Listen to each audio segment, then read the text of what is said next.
Hi everyone, it's Brittany and Katie with the QTeam in Rochester, New York. We are back for part 4 of our 4-part series. You're a seller. You've made it. You want to sell your house. What does that look like?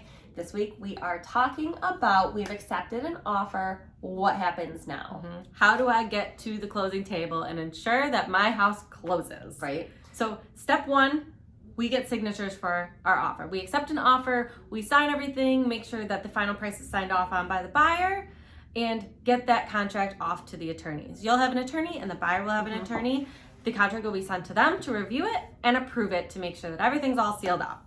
Next step, whatever the buyer offered us as a good faith deposit, we're going to collect that deposit from them or their agent in the form, usually of a check. Sometimes it's wired, sometimes it's a money order, but that's going to come to our office and we're going to hold the deposit check, and that money is going to be used towards their closing costs. Yes. So we hold that in our escrow account and make sure that that is good and secured and collected on time.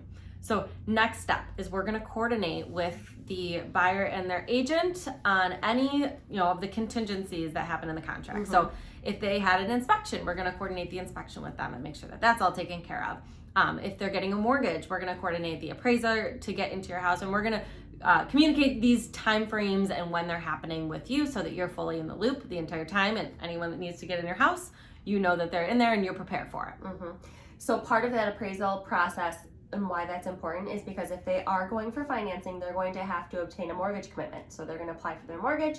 The appraisal is going to be part of that whole package. So once all of their documentations have been approved by underwriting and the appraisal comes back with satisfactory value, their lender will issue them a mortgage commitment. And that is the bank saying, we're going to give this buyer the money. They're approved. They've given us everything that we need. They might still have some conditions, but that's not on you guys as sellers to handle.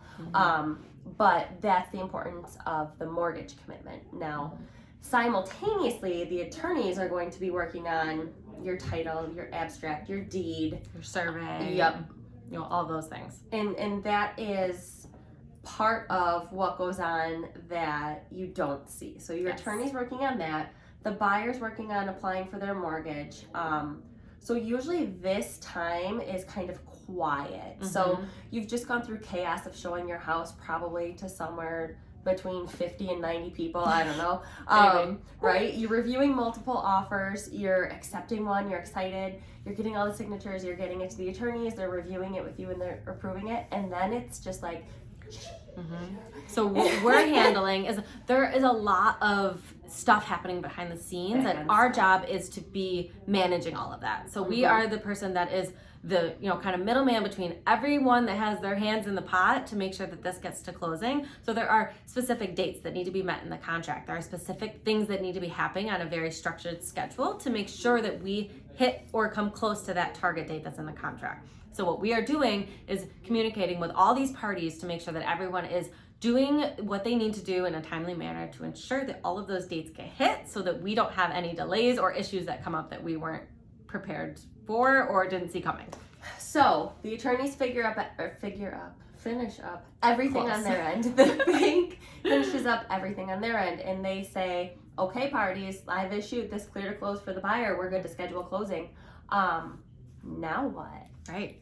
So now we are going to have the attorneys get involved to schedule closing. You are going to work with your attorney usually beforehand to make sure that all of your sale documents are signed. So you're going to meet with your attorney. He's going to go through all of the numbers and the paperwork to make sure that you sign off on everything so that closing is ready when the buyer's ready. The buyer is going to get their attorney is going to schedule closing for a day and time that they're able to accommodate to make sure that they can be there to sign all the paperwork for closing. We are also going to schedule the final walkthrough with that buyer. You do not need to be there for the final walkthrough. We typically recommend that you're not there. We are there to make sure that everything looks good, that this is going to be usually a day or two before closing, usually when you are out or almost out of the house, so that they can do one last check to make sure the house is in the condition that they last saw it. And another question that we get from some of our sellers is, do I have to be at closing? Nope. That's why you're going to sign everything ahead of time with your attorney, and your attorney is going to go to closing on your behalf. Yes. So really what you need to handle, we're handling the entire process of the sale to get it towards closing. You need to handle, get in your house, if there were, let's say, any inspection repairs or things that you needed to do before closing, making sure those are handled, making sure that you are packed up and ready to go when it gets close to our targeted closing date, making sure all of that is coordinated, and then getting the paperwork signed with your attorney.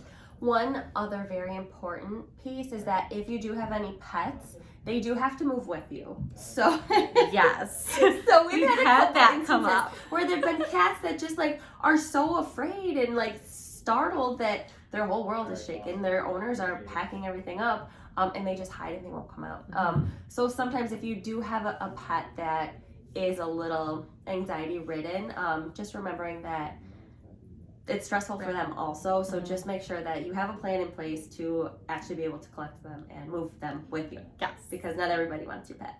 Yes. I would take them, but not everyone will. I'm allergic to cats, so I would be like, I can't walk into this Brittany, house. you gotta go get this cat. I don't know. So congratulations, you've made it through all of the steps to get your house listed, ready to go, get the most amount of money possible, and got to closing. So if you are thinking about selling or have, know of anyone that is thinking about potentially moving sometime in, the next year or two even, have them reach out so that we can start this process early so that you can have a game plan in place and get your house sold. And another point, this is a very high level overview of the process. So yes. If there is something that you're still unclear about, if there's something that we haven't answered, if there's something that you want us to expand on, let us know and we're happy to make a future video about that. Yes.